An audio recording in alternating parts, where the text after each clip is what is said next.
Hey everybody, and welcome to episode 139 of the Adventures in Angular show. This week on our panel we have Lukas Reubbelke. Hello. Alyssa Nicoll. Hey guys. Ward Bell. Hello there, folks. Joe Eames. Hey everybody. I'm Charles Max Wood from devchat.tv. And I heard that there was this conference last week. Just a rumor. Nope. I can't think of anything. Nothing happened. Yeah, you all saw each other and I went to Disneyland. Yeah, well, we definitely had the better time. You might have. I went to a business thing in the middle of Disneyland. So it wasn't actually Disneyland. Yeah, the thing got scheduled, and then my wife changed our Disneyland trip and scheduled it right over the top. So I got to fly from LAX to Austin and back and miss half of the Disney trip. Ugh. Well, we, on the other hand, were having an amazing time at ng-conf. So, there's that to comfort you. Yeah, I heard there was hugging and stuff. And dancing. And rapping. And singing. Oh, man, it was epic. Yeah, it really was. First, hey, Joe, 3 cheers, man. You. What is this, your 4th conference? The 4th one you've done? Number 4, yes. Number 4. And it was brilliant. And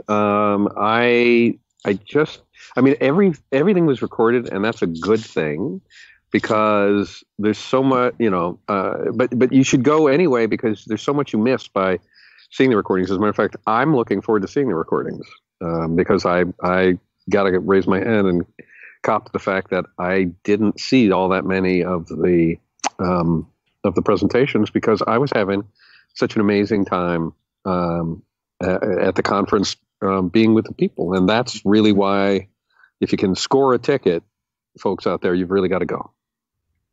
Yeah, I mean,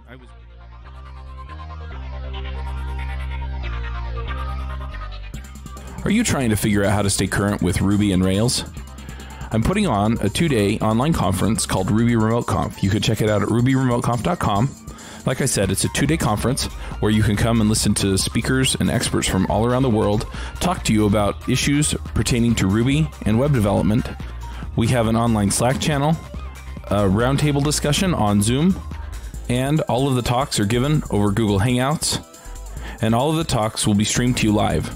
Come check us out at rubyremoteconf.com. That's really why, if you can score a ticket, folks out there, you've really got to go. Yeah, I mean, I was pretty disappointed because it's been so just terrific getting out there, talking to people. The overall experience, and I'm with Ward on this. A lot of these conferences, I show up and I'll watch the sessions after the conference, but it's just being there and, the energy and talking to people that really. And this is not a knock. It's not a knock on the presentations, too. Not at all. The ones I saw were really good, and the ones I've seen since I've been back looking on tape have been very good. So and people put their heart and soul into it who are standing up there on stage. But it's really hard when you're given a choice between watching that and having an amazing hallway conversation. I mean, you just got to take the conversation. Right. I agree. That makes sense. And that's definitely your style. You and John, you guys are definitely hallway chatting people. That's true. I guess it's different for everybody.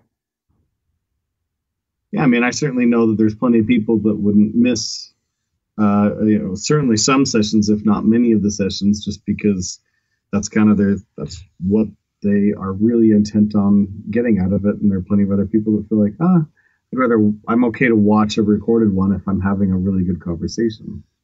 Yeah. And obviously, we want to enable that as well. We want to make it so that people can do that if they want.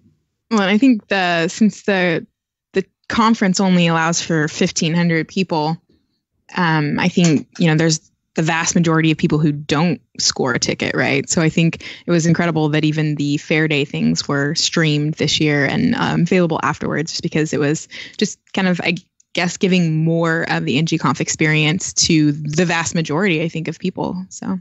Right.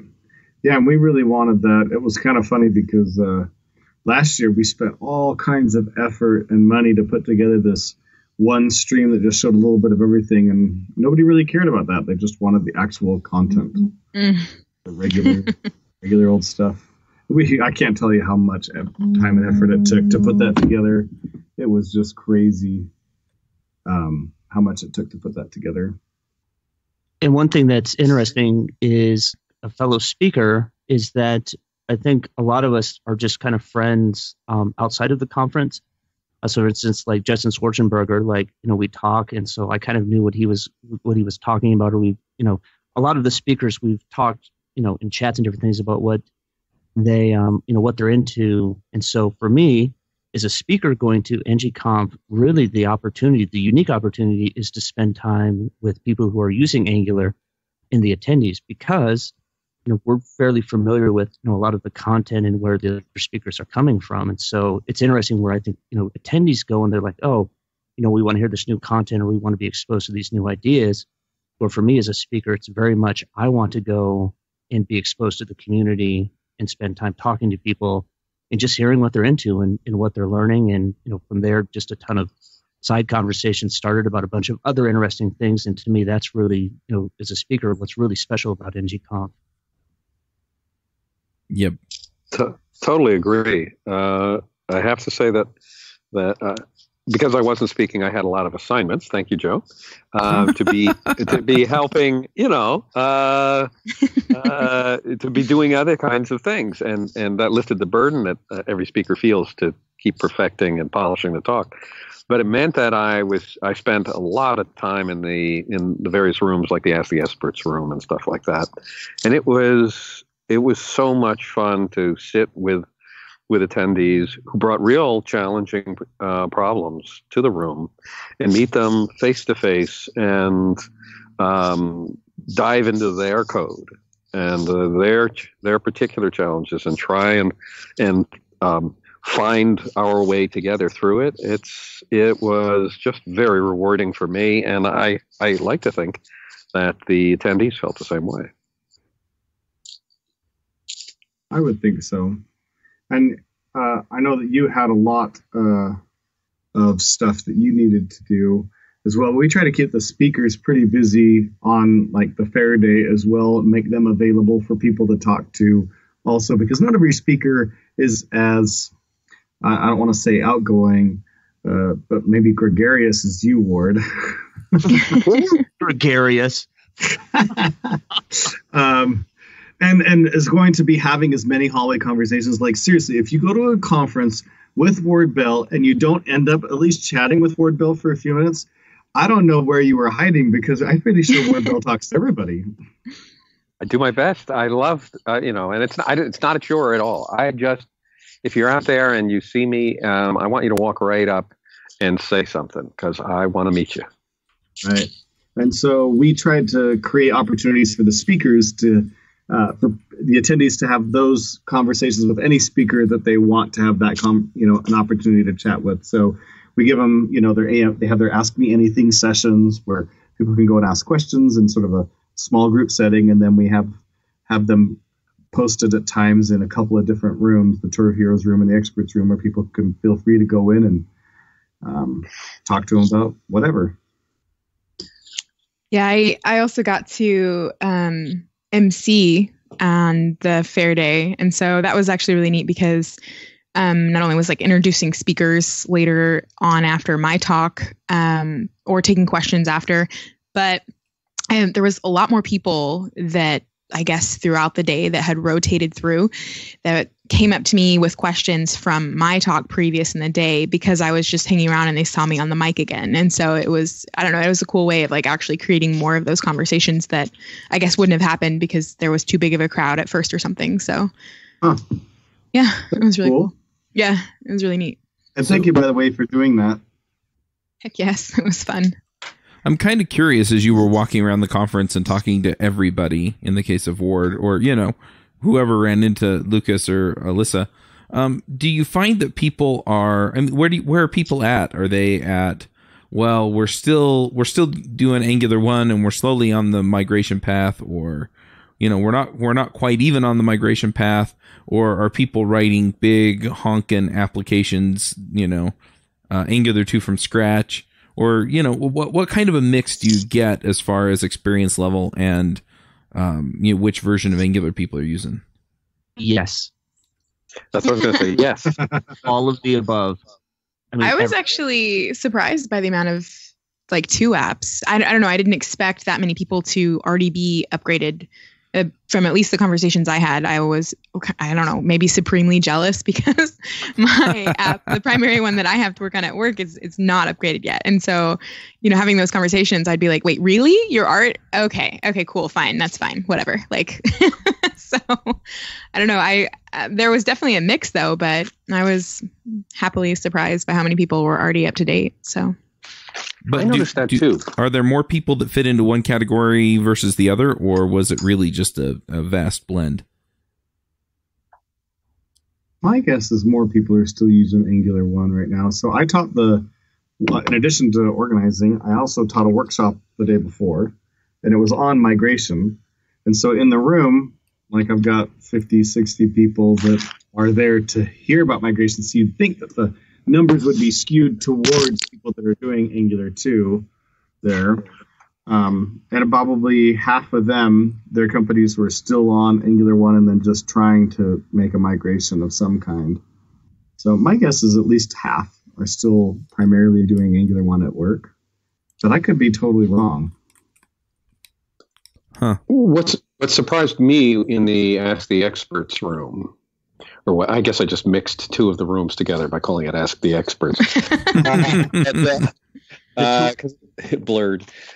But was how many people there had already done some Angular, the new one, the modern Angular, and had really thorny challenges.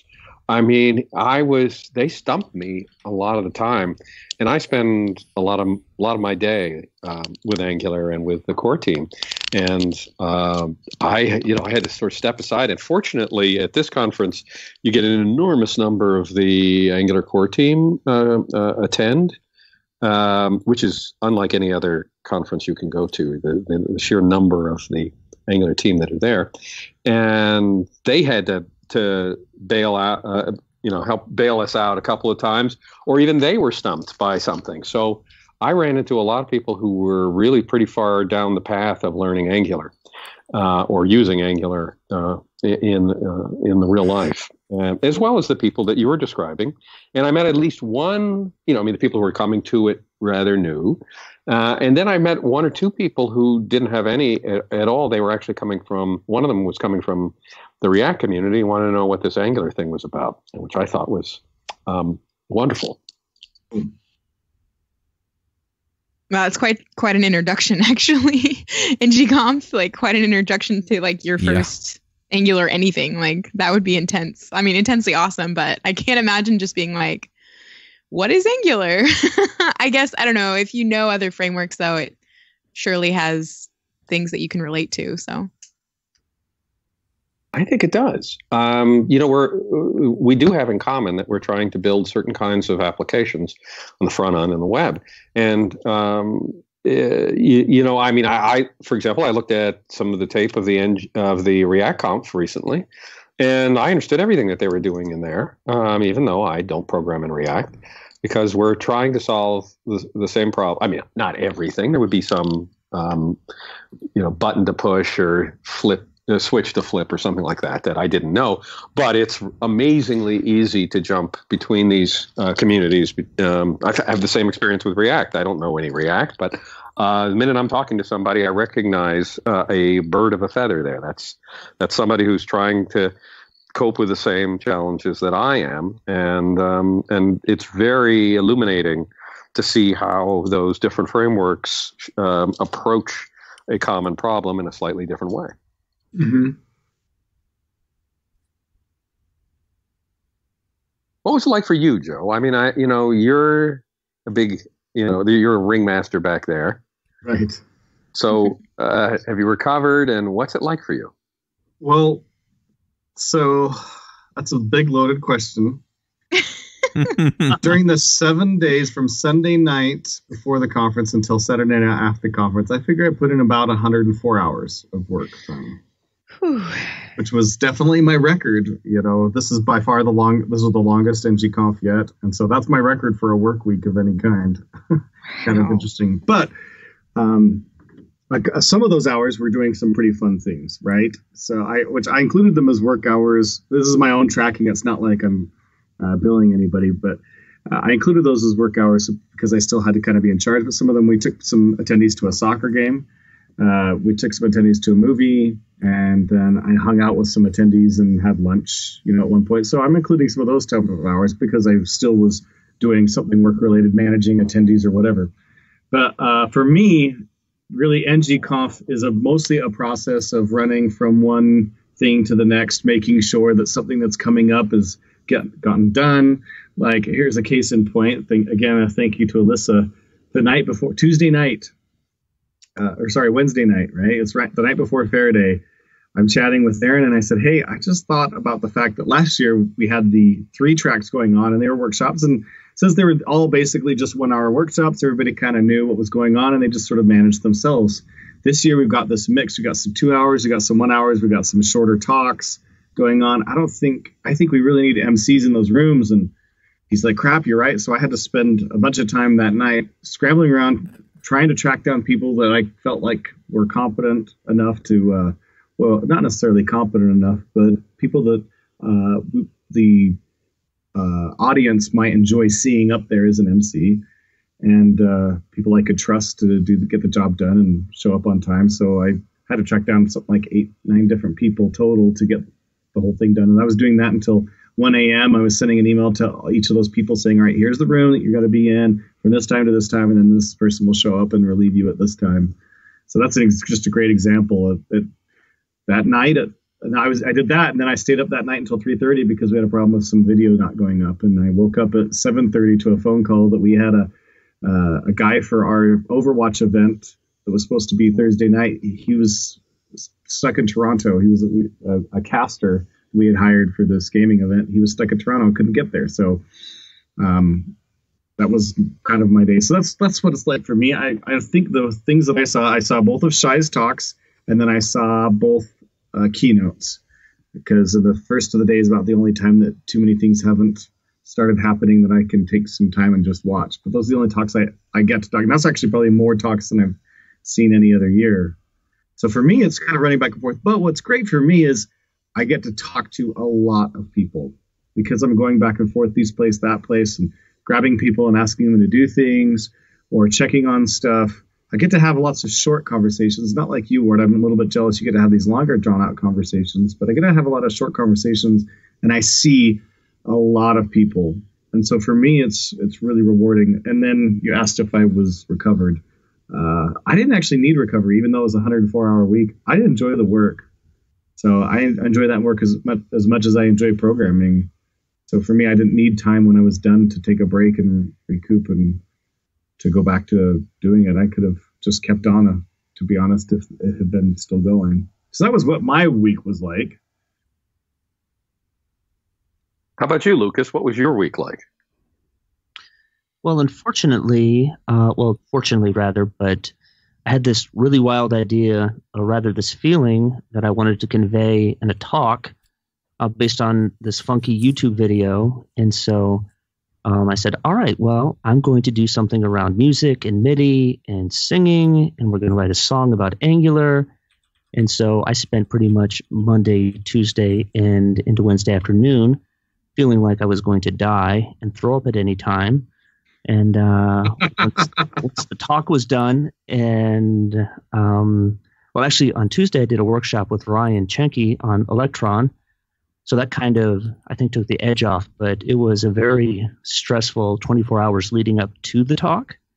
And then once it finished and I landed on my feet, no broken bones, then really the rest of the conference was just about, I think, being available and looking for opportunities to help and converse with people and, just kind of being, I think, really just helpful. And I really enjoyed it after Wednesday afternoon. Suddenly the conference got super awesome. I heard your talk went really well. I didn't see it, as I said, so I heard it went really well. Is that your impression as well? So there was a little bit of confusion around how much time I had.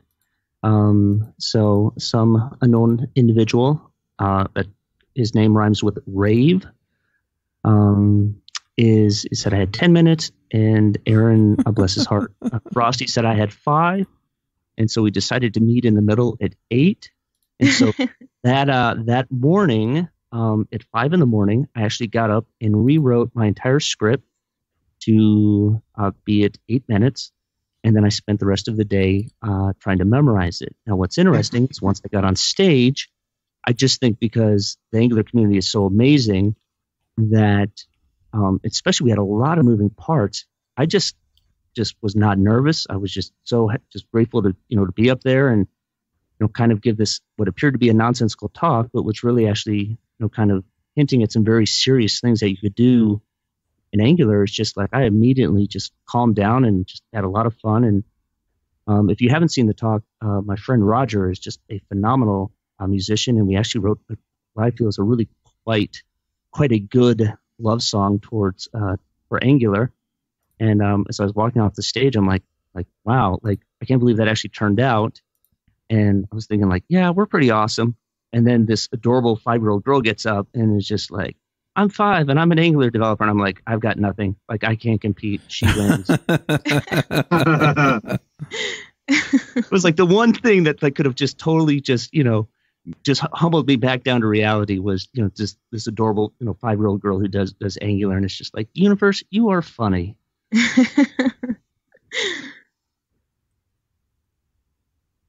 Yeah, actually, yours is one of the ones that I caught some of, and I really enjoyed it, Lucas. So you may have put sweat and tears into it, but it came across, and it was a delight as part of the conference.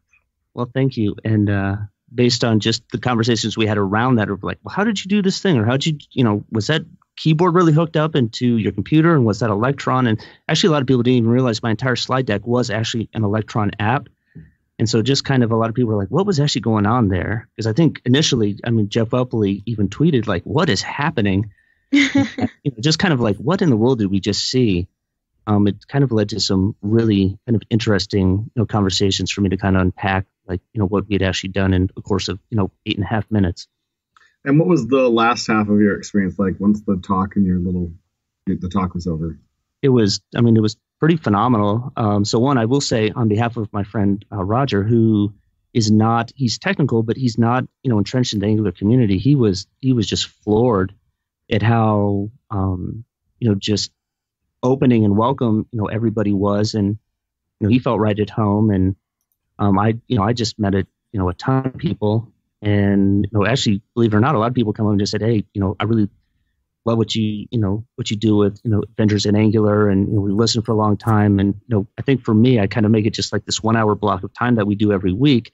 And we it's hard for me to think about people actually listen to this, and so meeting people that have even referenced a specific episode that they liked. I think that it kind of makes just everything worthwhile for what we do and we put out there. And so it's just, to me, it was like a mini vacation at that point. It's just hang out with 1,500 of my best friends and let's talk about the things that I like. Yeah, definitely. Rob Ormo likes to describe it as going to a high school reunion where you actually like everybody. So one of the really great reasons to come to ng-conf is the chance that you will be standing in the hall and Alyssa will come charging through the crowd at you with this gigantic smile on her face, which I must say, I don't know when you don't smile, and you just burst through the crowd and you embrace whoever it is, and you are ready to engage and have a conversation. So that's my image of you at all times, just bouncing around through the hall and stuff. Now, so is that really you, or is that just somebody else? No, that's really me. It was really funny actually, because it was the very last day, and a lot of us speakers and attendees were going out to dinner, And all of like the, hard work and sleeping had kind of caught up to me. And so I just kind of walked up to the group like a normal person walks, like, and I had like 3 different people ask me what was wrong. And I was like, I'm just walking. Like, but apparently I guess if I'm not, I don't know. I asked them, I was like, do I look horrible? Like what's wrong with my appearance? And they're like, no, you're just not bouncing around. And I was like, oh, okay. So no, that is my normal state is usually, energetic and ecstatic, which can be annoying at times because as a developer, like the keyboard is stationary, and if I'm not, that's like an issue. So, but no, I had such an amazing time, and it's one of the things where I feel it feels like summer camp to me. I've never actually had a high school reunion. So I guess I think I have one coming up in 2 years, but so I don't really know what that feels like. But for me, it's like summer camp where you're getting to like sleep somewhere different, and there's a ton of people there for the same common reason, and you're hanging out, and there's a bunch of like, oh man, hats off to the ng-conf organizers and staff, because it's just my husband like came with, and he said it was by far, he's an Ember fan, not an Angular fan, by the way. And he said it was by far the most outstanding and well-organized conferences he's ever just witnessed. And so it was just, it's always like a miracle or something, like an entertainment miracle, watching all of these moving cogs. And I told him actually that I felt a little sad because I was on stage all 3 days, and there was rehearsals for Shy's like rap that we had to do. And that was hilarious because there was at one point where Frosty and Shy are both like hollering at me to like walk more like a gangster. And I'm like, dude, this is a gangster walk. And they're like, no, that's not gangster. And I'm like, oh my goodness, not everyone was born with this innate gangster walk. Like, it was hilarious. They had to actually like do it for me on stage a couple of times, and it was bad. If you have not seen the video, you can try and witness my ridiculous gangster walk. But I was a little sad because I was sitting out in the audience on the first day, and I turned to my left and I see an attendee, and they're taking notes, right? Like they're taking copious notes of what's going on. And that was me, my very first ng-conf. And I missed that. Like, I don't know if you guys missed that, but I miss I get to experience this versus I'm putting on the experience. And I had a blast, but it's almost like once you've seen the man behind the curtain, you can't unsee him. Like I don't think I could ever just go to a conference now as an attendee and be perfectly happy once being a part of the show. Does that make sense? Like, I don't know if any of you've experienced this. I think for me, just because I have been involved and we've seen the wizard behind the curtain, which, by the way, is Joe. Okay, it's Sunny. Pay no attention to the man behind the curtain. Is that, once you see all the hard work that goes into the conference and the opportunities to help out, if I went to any conference now, even just as an attendee, I would be compelled to just go up to the organizer and just be like, hey, what can I do to help? Can I fold T-shirts? Can I help check people in? Just because you've seen how much work goes into it and how many opportunities there are to make that a better experience for other attendees. It would be, I think, very hard for me to just passively consume the conference. Do you guys hear that? Yes. That was my hangout, so just snip that. I was like, where is that coming from? It's coming from above. Yeah, we actually had a lot of people.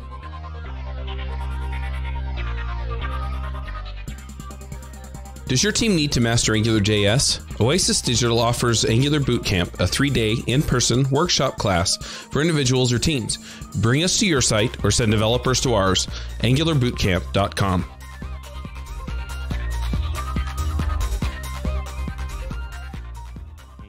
Snip that. I was like, where is that coming from? It's coming from above.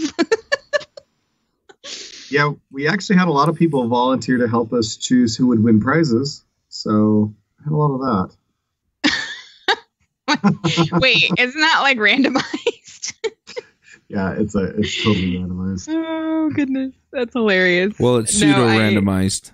Yeah. But I definitely feel like the people that are there love to help out as well. There's been tons of times when I need some extra muscle hauling a computer around places, and I can just grab a random attendee or two in the hallway and say, hey, would you help me carry a box or something? We had a contest on Friday during the conference where we asked people to tweet out some kind of a movie title that was angularized, right? And so myself, a buddy of mine, and Kip Lawrence, one of the other organizers, we were all in the back watching the stream of people on Twitter tweeting these things out, and we're collating them and trying to pick the good ones from them and make a short list. And then I needed to kind of like narrow it down to either to a couple maybe so that we could pick a winner. So I grabbed the two random attendees that were sitting in front of me and sat between them and said, hey, will you guys help me pick out a random? And of course, they were very happy to help out. And I experienced that a lot of the time, is that people are always saying, what can I do? How can I help? Yeah.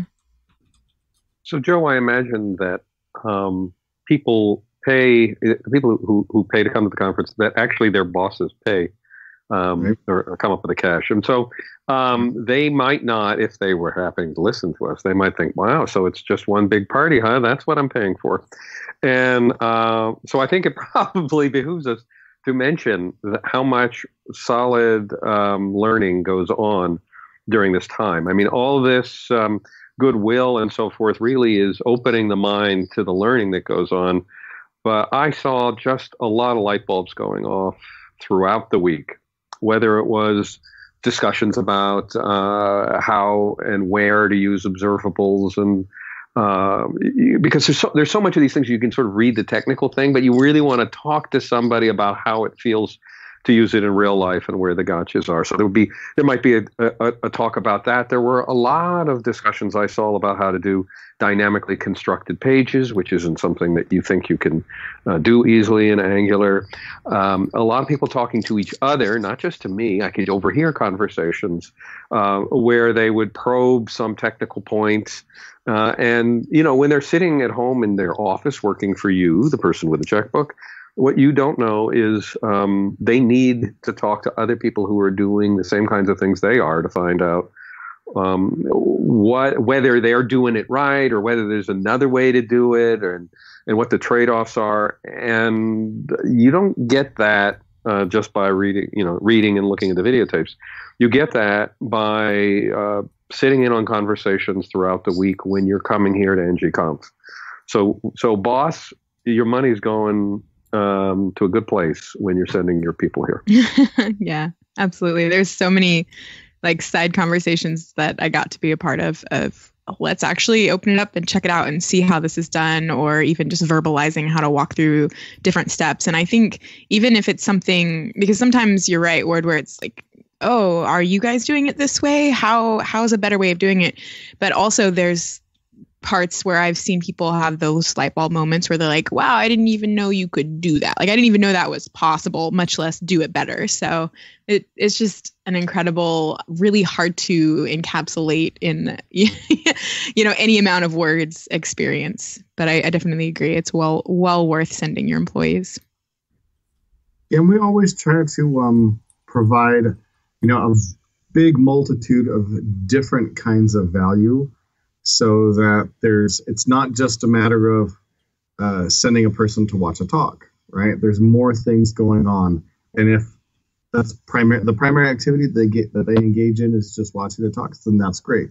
But also those hallway conversations with random other attendees, the opportunity to speak with an expert and talk about some very specific challenge, the workshops that are happening before and after, the social events, again, just to make connections with people that are doing, even if you don't have a conversation in the hallway about something you're doing, but if you meet somebody, become friends, and then later on you have a resource to hit up over email or whatever, if it's just even over Twitter, and say, hey, I'm doing this thing, right?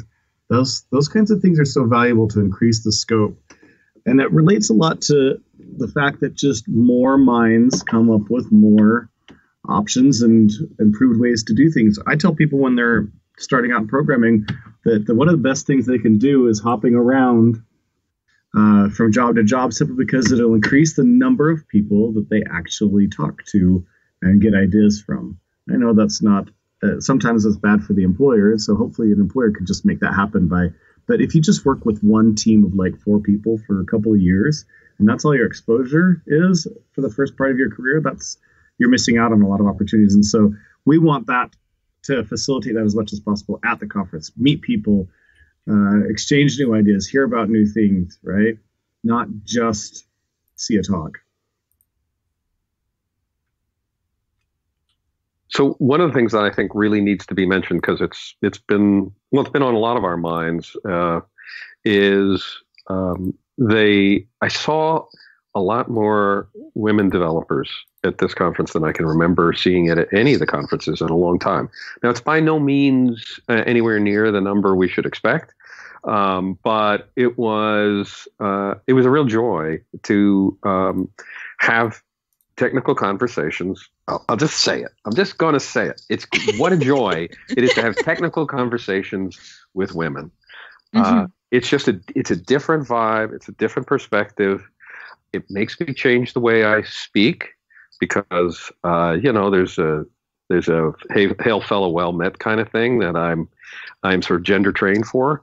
And that gets in the way of understanding some of the time, and so it was wonderful, and you guys picked some really good speakers too, who happened to be women, and I felt like instead of being in an all boys club all the time, it was only a partial all boys club all the time, which is a huge step. It was amazing. I had a lunch actually I think it was the middle day, and there was another woman speaker and then a woman attendee, and I sat down at the table with them and we started talking, and I had to run because I needed to go and practice with Shy, and so I hurried and ate lunch real fast. I got to know them and I was like, wow, you guys are really cool. And at the end of eating, I was like, well, thank you so much for making me feel super welcome. I've been to conferences in like the recent past that it was pretty hard and isolated. And I was like, so even as a speaker, like, thanks for making me feel welcome. And there was like 2 or 3 more women just walking by. I had no idea they were listening to our conversation. And they like almost like did a 180 and they go, oh, this is a welcoming table. And they're like, can we sit here? I was like, yes, like, of course. So I got up and like the table filled up, and I look back at like this all woman developer table that just spontaneously happened. And it was really cool. So I don't know. I have just not only like as far as like woman diversity, but just, I don't know, it's a very welcome and loving vibe that ng-conf is always, like, from my experience, has always catered. And so thanks for that. Yeah, I'm glad that you guys noticed that. It's definitely something we work hard at. I think, aren't the industry numbers something like, it's like 9% of tech is female, and then development, it's like 6 or 7% are female. I think that's the numbers. And we really push hard. We do a lot of like reaching out to women's coding groups, reminding them about tickets, trying to sell more tickets to women and get more women to just show up as the audience. We can have a very direct control over the number of female speakers by reaching out to the female speakers and inviting them to submit. But attendees is a little bit harder to have so much direct control, so we have to do a lot more effort and reach out to try to get the attendance percentage up. And so our attendance percentage for women is something like 15 or 16%. So above. Wow, that's awesome. Nice. Yeah, but we're always doing, looking for new ways that we can increase those numbers, right? If any ideas that people have for that we hear about for how to increase the attendance numbers for women, we are always looking at ways that we can do that.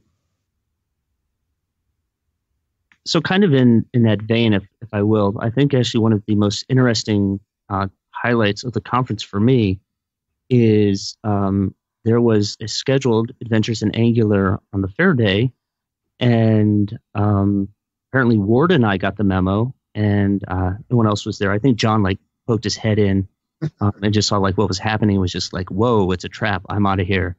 But anyways, we show them, we're sitting there and we're like, where is everybody? And like, well, like, what do you want to talk about? And everybody's like, Redux. Like, let's talk about Redux. And I'm sitting there and thinking, this is the worst possible like outcome. Like, this is the last place I want to be. This is a trap. Like, I felt like I was just kind of painted I was just trapped in this corner. And my instinct, I'm like, this is like, of all the things, like, in a room with Ward, and we're going to duke it out over Redux. I know. I felt the same way. I felt like you and I were in a cage, and they were poking us with a stick. I mean, that's saying fight, and it was not. It didn't look good because what happened? I totally missed this. What happened? Yes, you did miss it. Glare emoji. So we're sitting there and nobody else is there, and so someone's like, let's talk about Redux. And it's just kind of like, oh, like, great, like, are we gonna like have like a street fight here? And I caught myself, and this just goes into some of the mindful stuff that I've just been doing, and I said, okay, like, let's talk about it. And hats off to Ward for just, I think, really articulating his side of the conversation really well. And is this thing is progressing, I'm just making a point to like, let me just listen and not try to interject, not listen for my turn to talk and defend myself, but let me just listen and just really try to hear what Ward is saying. And over the course of 60 minutes, or however long the conversation went, I begin to realize that we actually care about a lot of the same things. We're just solving it a little different. The patterns are actually, the shapes are kind of in the same place. They're just slightly different. And it ended up being a really productive conversation that led off into I think some more bigger, broader points of like, don't just do something because everybody else is doing it. Exercise critical thought. When evaluating technology or an idea, just because it's popular doesn't mean it's right for you. And a lot of really good kind of axioms came out of that. And I think, I'll say this, and this is just me being, very heartfelt, is after that conversation, I just had so much more respect for Ward and just, the experience that he has. And it's just like, oh, he's just, he's old school and whatever. But actually taking the time to listen and hear what he has to say, I realized he had a lot of really good ideas. And we didn't really vary on too many things, that we actually share a lot of the same value systems. And a lot of people came up and actually thanked us, me personally, for having and taking the time to have that conversation. So, to Ward, I give you a big high five, and thank you for letting me just have that opportunity to just hear and listen and learn. So I think it was the big takeaway is when you stop and listen, that you can actually realize that maybe somebody that you think you're at odds with, or maybe framed in that way, maybe not so much, and you might actually have some common ground that will actually bring you closer together. Well, thank you, Lucas. And I felt the same way, because I felt it kind of trapped in this sort of crazy position of antagonism that I don't actually feel, but it almost seems like a performance. And you kind of helped draw us out of that sort of the familiar kind of locked in, not listening kind of thing. And so you made it more of a conversation, and you also therefore drew out a point that I'd almost forgotten, which is, I've been so busily challenging the complexities that you may not know about when you're following the Redux path, that I neglected the complexities that you can run into when you're following the path that I recommend all the time. And, I was sort of painting things over.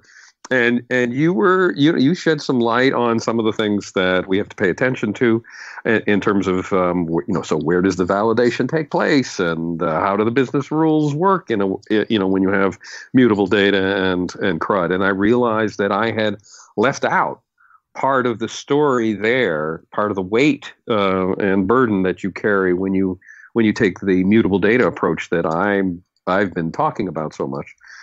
So again, it was a richer conversation. I think we managed to avoid the he said, she said kind of thing. And I came away with an appreciation of you too, my friend. High five and angular hug. Nice. All right. Anything else we want to bring up before we go to picks?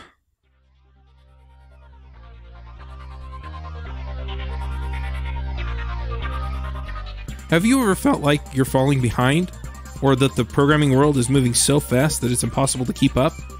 Then there's the issue of knowing where to go to make sure you're up to date. Well, the answer is to join a community dedicated to discussing the latest in Angular. I mean, wouldn't it be nice if you got adventures in Angular all day? Well, you can, kind of. We've set up a Slack team for Adventures in Angular that you can join. And that means you can connect with our listeners and guests on a platform you're most likely already using.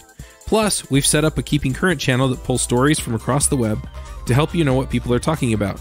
And, coming soon, we'll be holding monthly webinars and roundtable video chats to connect with experts in the community and with each other. So come join us at adventuresinangular.com/Slack.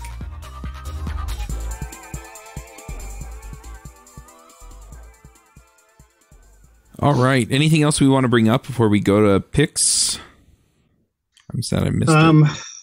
I don't think so. We haven't officially... I know what the date is for next year, but we haven't officially announced it yet, so I'm going to keep it to myself. Oh, come on.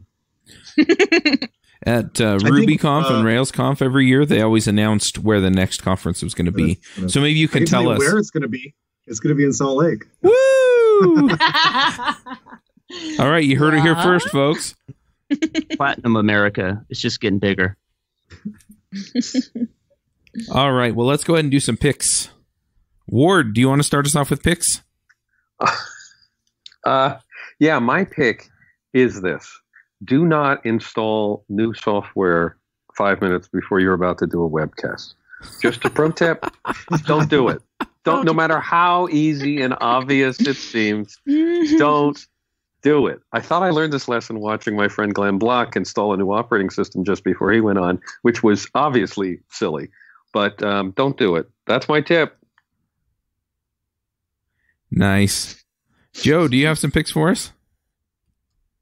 Yeah, so I just got one main pick, obviously, besides ng-conf itself.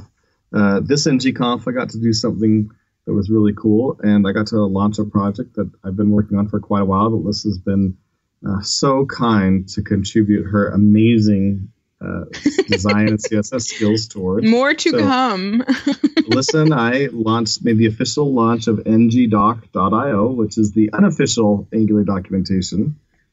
And it's just a collection of blogs and courses and videos that the community themselves has come up with. And I've just spent many, many, many hours collecting all these up and putting them all in one place and tagging them and making them easily searchable, and also indicating what version they apply to so that you don't get confusing results between Angular, the old Angular, AngularJS, and the new Angular, which is Angular, which is now on version 4. So you don't have to worry about accidentally getting results for the wrong version. So I put that all together. Check it out, ng-doc.io, and it's very simple to add your own blogs or other content that you know of that isn't already on there. You could just simply log in with your Google account and add more content. We've already had like 60 or so articles added by other people, and I'm still spending lots of time adding more content up there myself. I'm super excited about it.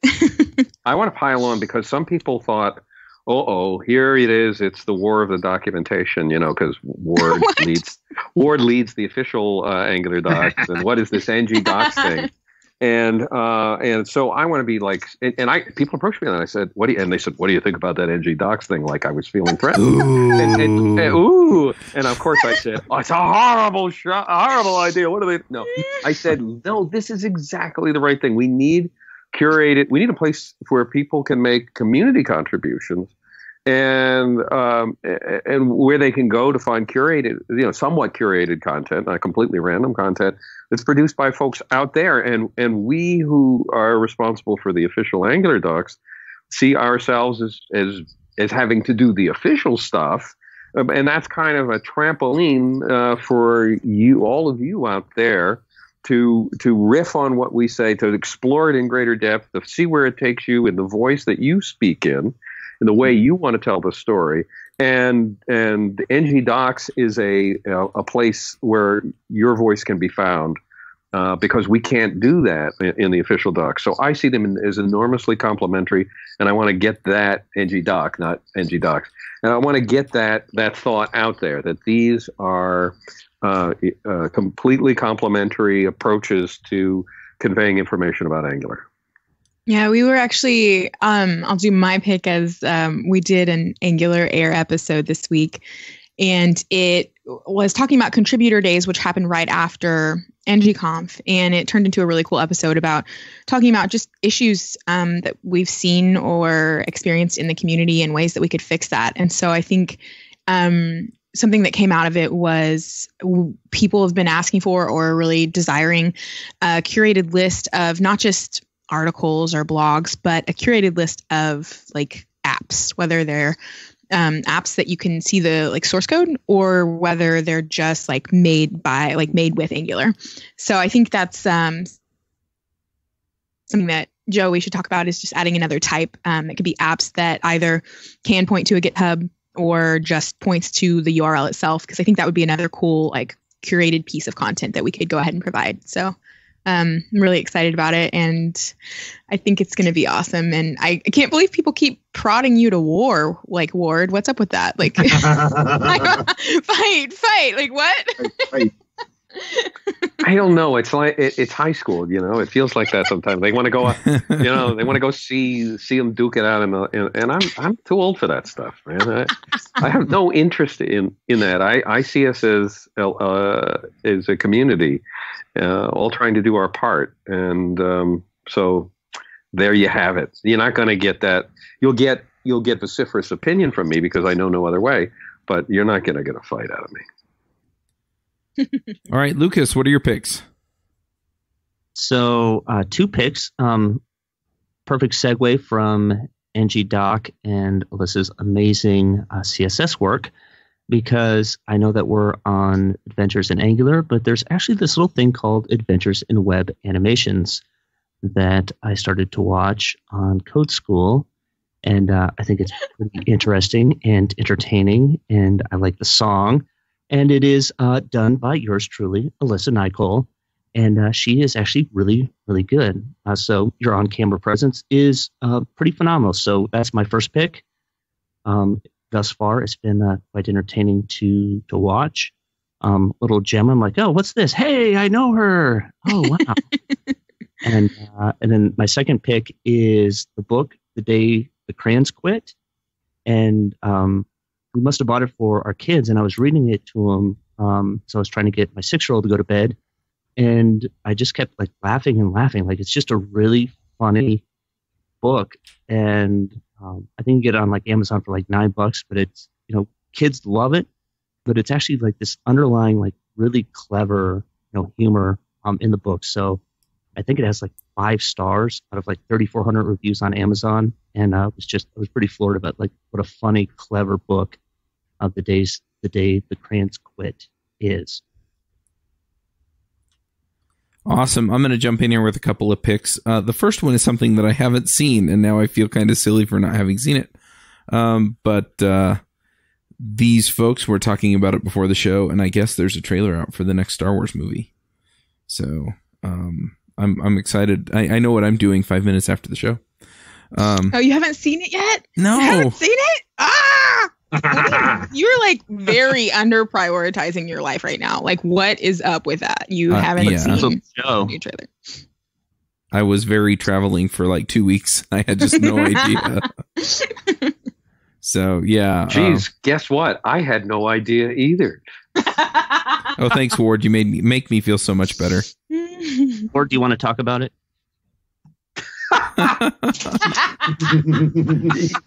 So I'm excited about that. You guys, really? Now that's something worth finding. I mean, really, seriously, we've got to find another way to spend our lives than watching Star Wars trailer. This is the downfall of Western civilization. Yeah, watching Star Wars movies. Mm-hmm. Yep. That's really how we should be.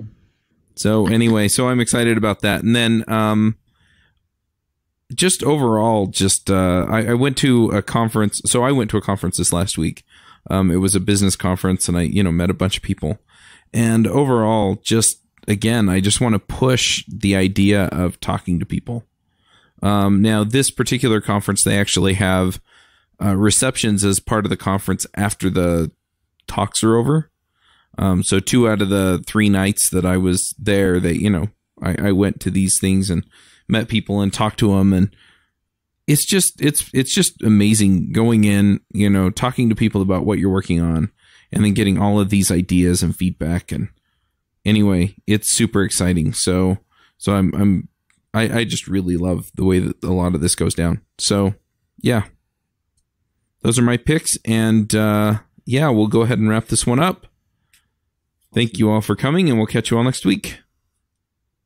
Peace out. Peace.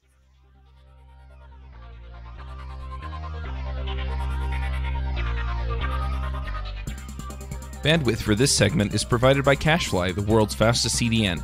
Deliver your content fast with CacheFly. Visit CACHEFLY.com to learn more.